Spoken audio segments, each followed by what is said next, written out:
Good morning everyone, welcome to my channel, welcome to a new blog. আমরা যাচ্ছি গনুকে স্কুলে দিতে। আজকে গনুর নাম্বারস এক্সাম। কি যে করবে ভগবান জানে। মা তুমি নাম্বার জানো? 1 2 3 4 জানো? ম্যাম জিজ্ঞেস করলে ম্যামকে বলবে। আজ সকালে তো আবার শুরু করেছিল, স্কুল যাবো না। যাই হোক, কি ব্যাকওয়ার্ড কাউন্টিং জানো? গুনগুন, তোমার কি খবর? কি খাচ্ছ তুমি? ব্যাকওয়ার্ড কাউন্টিং বলো একটু পাপা। বলে দাও তো ব্যাকওয়ার্ড কাউন্টিং। 10 এই বাবা, এরকম হয়?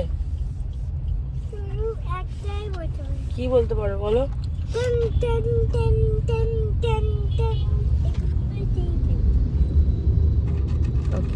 ঠিক আছে, চলো গনুকে স্কুলে দিতে যাবো। গনুকে স্কুলে দিয়ে আসি। আমি চান করে বেরিয়ে আজকে হাঁচিনি। গনুকে জামা কাপড় পরতে কি গনু আমাকে এত জোরে একটা হেডশট দিল নাকের মধ্যে। আর আমার নাকটা হচ্ছে sensitive part of my body. নাকের মধ্যে কেউ টাচ করলে আমার হাঁচি শুরু হয়ে যায়, ব্যাস। সেই থেকে হেঁচে যাচ্ছি। আর গনু একদম রেডি হতে হতে পুরো একদম হেডশটটা দিল ঠিক আমার নাকের এখানটাতে এসে, ব্যাস শুরু হয়ে গেল তারপর থেকে আমার হাঁচি। তুই আবার মার চশমা বার করেছিস? হ্যাঁ, নাক দিয়ে ঝরছে। তুই আবার মার চশমা বার করেছিস কেন? কেন বলবো? মাকে বলবো? মাকে বলবো? বলবো মাকে? খুলে ফেলো, খুলে ফেলো, খুলে ফেলো বলছি। ইয়েস, তাড়াতাড়ি খুলে ফেলো। আমি কিন্তু খুলে ফেলতে বলেছি। রেখে দাও। ও মা, মা,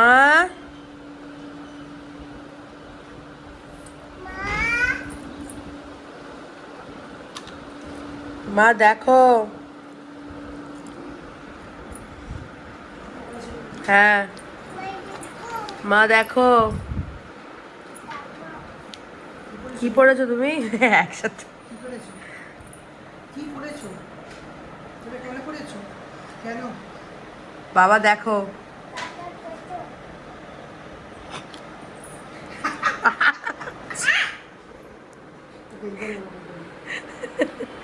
এই তাকা এদিকে, এদিকে তাকা। পেছন ঘুরে বসলো। খোল ওটা, চম্মাটা খুলে ফেলো। খুলে রেখে দাও, ব্যাগে ঢুকিয়ে রেখে দাও।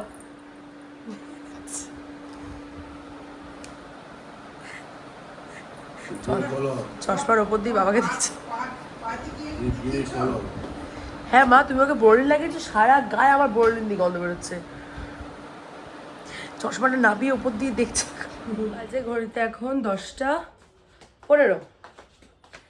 বাড়ি চলে এসেছি, ব্রেকফাস্ট হয়ে গেছে। বাড়ি পড়ে যাচ্ছে, ব্রেকফাস্ট হয়ে গেছে। গুনগুনের একটু খেয়েছে। আজকে মা বানিয়েছিল ব্রেড পোলাও, হেভি হয়। আমার হেভি লেগে খেতে। না, আমি একটু খেতে ভালোবাসি, তাই আমাকে তুমি যে কোনো রকমের খাবার দিয়ে আমাকে খুশি করা যায়। তো যাই হোক, খেয়ে দিয়ে রাওয়ান আম্মা এসে গেছে। গুনগুনকে স্নান করে দিলে গুনগুন যদি একটু দুধু খায় তো খাবে, কারণ ওইটা একটা নেশা। আমি এই সেম প্রবলেমটা গনুকে নিয়েও ফেস করেছি। ওদের মানে এই এজটা, এক্স্যাক্টলি এই এজটায় আমি তখন মার কাছে থাকতাম, মানে তখন গুনগুন হবে, আমি তখন মার কাছে থাকতাম। মানে গনুর যখন 2 বছর বয়স হলো, এক্সট্রিমলি ন্যাক করতো খাওয়া নিয়ে। মানে কিচ্ছু ওকে খাওয়ানো যেত না, কিচ্ছু ওর মুখে দেওয়া যেত না। সে ওর যেটা ইচ্ছা ও খেত, সেই জিনিসটা পরের দিন আবার দিলে খেত না। তো আমি এই সেম প্রবলেমটা গনুকে নিয়েও ফেস করেছি, যেটা এখন সেম ফুড রিগ্রেশন গুনগুনেরও হচ্ছে। আমি বুঝতে পারছি, তাই শুধু শুধু জোর করে ঝগড়াঝাটি করে লাভ নেই ওর সাথে, কারণ কোনো সেটা লাভ হবে না। তো সেই জন্য উই আর লেটিং ইট গো। যেরকমভাবে গুনগুন থাকতে চাইছে, যেরকমভাবে গুনগুন মানে খেতে চাইছে, উই আর ফিডিং আর এক্স্যাক্টলি দ্য ওয়ে। কালকে যেমন দুপুরবেলা ও জাস্ট একটা ডিম খেয়েছে আর ভেন্ডি ভাজা খেয়েছে, আর কিচ্ছু খেলো না। তো আমরা জোর করিনি, নাহলে বেশি জোর করলে, বেশি মানে কি বলবো, মারপিট করলে ওর খাবার প্রতি একটা রাগ এসে। কি করছো? হ্যাঁ, গামু।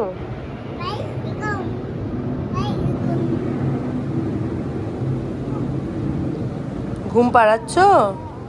কোলে নিয়ে ঘুম পাড়াও? আমি কি তোমাকে বিছানায় আমি শুয়ে পড়ি তোর ওপর, আমি তোকে ঘুম পাড়াতে পাড়াতে? কোলে নিয়ে ঘুম পাড়াও?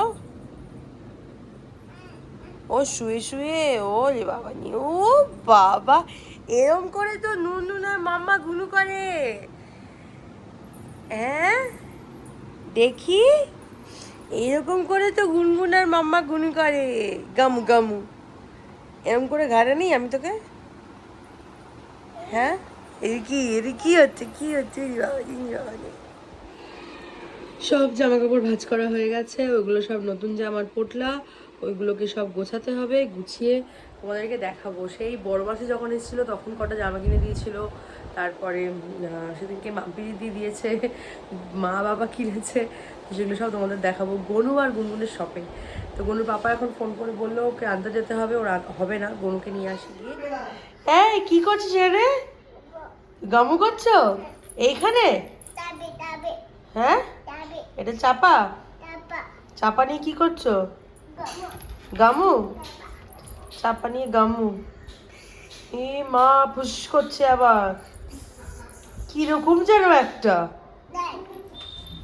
খেলছে বাবার সাথে, আমি বেশি সারা শব্দ করিনি, চুপচাপ বেরিয়ে চলে এলাম। এখন দেখলেই নাহলে চিৎকার করতো আমাকে, নাহলে একটু পর এসে খুলে যায়, একটু পরে এসে আমাকে জিজ্ঞেস করবো মাম্মা মাম্মি, যাই গিয়ে তাড়াতাড়ি ওকে গিয়ে নিয়ে চলে আসি। বাড়ি থেকে তাড়াতাড়ি বেরোবো এখানে যাতে গুনগুন দেখতে না পারে, তার জন্য এত তাড়াতাড়ি বেরিয়েছি। এখনও 10 মিনিট বাকি ছুটি হতে, আর একটু ঘুরে বেড়াই এখানে, কী আর করবো একা একা। আজকে ওয়েদারটা না খুব সুন্দর হয়ে রয়েছে, মানে রোদ্দুরটা ঠিক নেই, হালকা হালকা বৃষ্টি হবে মতন হয়ে রয়েছে, কিন্তু এখানে বৃষ্টি দেখা পাওয়া যায় না, বৃষ্টি হয় না, এরকমই হালকা একটু মেঘলা করে থাকে, তারপর মেঘটা কেটে যায়। আর এই ঠিক স্কুলের সামনে একটা এরকম গাছ আছে, এই গাছটার জন্য পুরো এই জায়গাটা ছায়া থাকে, সব প্যারেন্টসরা এসে ওইখানটাতে দাঁড়িয়ে থাকে। ছায়ানো ছুটি হয়নি, তাড়াতাড়ি আমি চলে এসেছি, 10 মিনিট এখনও বাকি। হালকা একটু রোদ্দুর উঠছে, আবার মেঘলা হয়ে যাচ্ছে। এতক্ষণ এলাম মেঘ করেছিল, এখন আবার দেখছি হালকা রোদ্দুর উঠছে। এই ভাইজ্যাকের ওয়েদার, এত গরম, বৃষ্টি হয় না, বেকার। এই দেখো গনু এসে গেছে, হাই বলো মা। তোমার এক্সাম কেমন হয়েছে? ভালো। আমার কিন্তু বলেনি বেরিয়ে ভালো, এখন বলছে ভালো। এখানে আমি ফ্রাই করছি চিকেন ফিঙ্গার্স, কে খাবে জানো? নুনু। পপকর্ন আমি এখন কোথায় পাবো? দেখো এখানে পপকর্ন আছে নাকি, দেখো দেখো, খুলে দেখো এখানে পপকর্ন আছে নাকি। পপকর্ন আমি এখন কোথায় পাই? এটা ছিল, ভাবলাম একটু ফ্রাই করে দিই। গনুর পাপা এসছে, গনুর পাপা এসে খিদে পেয়েছে, আর এখন কী আর অর্ডার করবো, কী আর খাবে? আমার একটা নেমন্তন্ন আছে, বেরোবো, তো ওটা তাড়াতাড়ি করে ফ্রাই করে কফি খেয়ে নিই, ততক্ষণে আমি বাচ্চাগুলোকে রেডি করে নিজে রেডি হয়ে যাবো। এটা বার্থডে পার্টি বাচ্চার, তো বেশিক্ষণ সময় লাগবে না রেডি করতে। বাজে ঘড়িতে এখন 7:20, আমরা সবাই রেডি হয়ে গেছি। মাকে খালি বললাম ওদের জলের বটলটা মানে ভরে দিতে, বাকি ওখানে পুরো ব্যাগ রেডি হয়ে গেছে, আমি রেডি, গুনগুন গনু রেডি। আমি কিন্তু চুল খুলে রাখবো না, চুলটা বাঁধবো, চুলটা পুরো ভেজা আমার, সেই জন্য একটু খুলে রেখেছি, হালকা করে শুকিয়ে যাক ভেজাটা, তারপরে চুল বাঁধবো। আর একটা সিম্পল একটা কুর্তা পরেছি, আর কিচ্ছু না, কারণ ভীষণ গরম এখানে, প্রচণ্ড গরম, আর শাড়ি পরার তো প্রশ্নই ওঠে না কোনো। টুক করে গিয়ে বেশ অনেকক্ষণ, শাড়ির ব্যাপারটা হচ্ছে বেশ অনেকক্ষণ সকাল থেকে পরে থাকবো, সেটা ঠিক আছে, এই 1 ঘন্টার জন্য গিয়ে ঘুরে চলে আসার কোনো মানে হয় না শাড়ি পরা। তো জন্য এই ড্রেসটা পরলাম, এটা ভীষণ কমফোর্টেবল। এটা তার আগের বার ট্রেন্ডস থেকে বোধহয় কিনেছিলাম দুর্গাপুজোর সময়, ভেরি কমফোর্টেবল, মানে এত সফট একটা ম্যাটেরিয়াল। আমি খুব একটা এরকম মানে আমি জিন্স দিয়ে পরার মতনই মানে এই কুর্তি বা কুর্তা যেটাই বলো সেটা কিনি, আমি লং খুব একটা কিনি না, কিন্তু এটা কিনেছিলাম, দেখে পছন্দ হয়েছিল, কিন্তু খুব সুন্দর। একবারই পরেছিলাম সেই পুজোর সময়, আজকে আবার পরলাম, বেশ ভাল লাগছে, আরাম লাগছে। তো ব্যাগ সব রেডি হয়ে গেছে, গরুর পাপা এখনও বেরোয়নি বাথরুম থেকে, মনে হয় রেডি হয়ে গেছে, জানি না, ওই ঘরে রেডি হচ্ছে। আমরা এখানে সবাই রেডি হয়ে গেছি, জাস্ট চুলটা বাঁধবো, ব্যাগটা ঢোকাবো, মানে জলের বোতলটা ব্যাগে ঢোকাবো, অল সেট। অনেকটা দূর যেতে হবে, ব্যাপারটা হচ্ছে সেটা, কারণ ওখানে কি বেশিক্ষণ বসাও যাবে না। তো যাবো, জাস্ট দেখা করে খাওয়া দাওয়া ডিনার করে চলে আসবো, কারণ কালকে আবার গনুর স্কুল আছে, ওই জন্য না আজকে সন্ধ্যেবেলা ওদেরকে দুপুরবেলা ভালো মতন ঘুম পাড়িয়ে নিয়েছি আমি, যাতে খুব ক্র্যাঙ্কি না হয়ে যায়। আর আমি দুধ টুধ সব রেডি করে নিয়ে নিয়েছি, যদি নেশা ওঠে, কারণ আমার ছেলে মেয়ের যখন তখন দুজু বলে নেশা উঠে যায়, তো সেই জন্য আমি একদম বটল রেডি করেই নিয়েছি গরম জলে। তো এটা যেহেতু পিডিয়াশিওর, তো ওরকম ওই ফর্মুলার মতন 1 ঘন্টার মধ্যেই খাইয়ে দিতে হবে ওরকম কোনো ব্যাপার নেই। হ্যাঁ, বেশিক্ষণ রেখে দেওয়া উচিত না, বাট পিডিয়াশিওরটা রেখে দেওয়া যায়। আমি আগে কী করতাম, এরকম কন্টেনারের মধ্যে পাউডার নিয়ে নিতাম, জল নিতাম, কিন্তু সেটাতে এখন কি হয় বলো তো, অত তো লাগে না, হয়তো একটা ফিডই ওরা খায়, মানে একটা ফিডই হয়তো নেয়। তো সেই জন্য আমি একদম রেডি করে নিই পাউডার টাউডার দিয়ে। যদি অনেক দেরি হয় তাহলে আমি একটা ছোটো ফ্লাস্কে জল নিয়ে নিই, বটলের মধ্যে জাস্ট পাউডারটা নিয়ে নিই। কিন্তু আজকে যেহেতু যাবো, আস বেশিক্ষণ লাগবে না, তো ওরা আমার মনে হয় রিটার্ন আসার সময় ওরা দুধ চাইবে, তো সেই জন্য আমি একদম রেডি করে নিয়েছি, ডাইপার নিয়ে, ওয়াইপস নিয়ে। আমার যে ডাইপার ব্যাগ রেডি করা যে কবে বন্ধ হবে জানি না। যাই হোক, চলো ওখানে যাই, ওখানে গিয়ে দেখি কীরকম কী ব্যাপার স্যাপার, দিয়ে আবার তারপর কথা হচ্ছে। ও প্লেন কি হচ্ছে এগুলো? হ্যাঁ গনু, কি হচ্ছে? বাজে এখন ঘড়িতে পুরো 11টা। আমরাই মিনিট 10-15 হলো ঘরে আসলাম, বাড়ি ঢুকলাম। ওখানে আর ভিডিও করা হয়নি, সবাই মিলে গল্প টল্প করছিলাম, বাচ্চারা খেলছিল। খাওয়া দাওয়া করে বাড়িতে এলাম। খুব ভালো অ্যারেঞ্জমেন্ট ছিল, খাওয়া দাওয়া খুব ভালো করে করেছি। আর গনুর তো একটু লজ্জা পায়, গনু তো একটু লজ্জা পায়, চট করে সবার সাথে এ করে না, কিন্তু গুনগুন খুব মজা করেছে। তো চলো আজকের দিনটা, ও গনুও মজা করেছে। হ্যাঁ, চিংদাদা গিফট দিয়েছে, ওয়াও ভালো। এটা বটল না রে পাগলু, এটা পেন্সিল ব্যাগ। এই যে তোমাকেও দিয়েছে, ওয়াও। আচ্ছা ঠিক আছে, করবো, ঠিক আছে, আমি করে দেবো, করবো। তো ওরা বেশ খেলে ঠেলেছে, চলো এবারে ঘুম পাড়াতে হবে, শোয়াতে হবে। দুজনেই ভালো করে খেয়েছে। প্লেন ফ্রাইড রাইস ছিল, তো প্লেন ফ্রাইড রাইসটা গনুও খেয়েছে, গুনগুনও খেয়েছে। চিং দাদার হ্যাপি বার্থডে,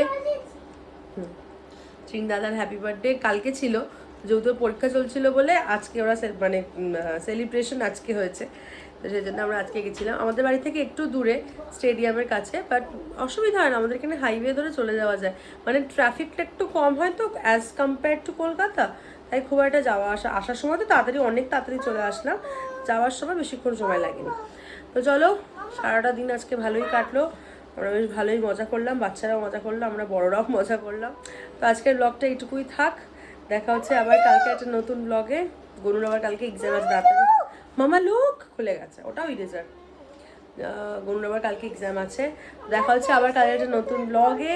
আজকের ব্লগটা যদি ভালো লেগে থাকে, please do like, share and comment and subscribe to my channel. খুব ভালো থেকো, সুস্থ থেকো, গুড নাইট।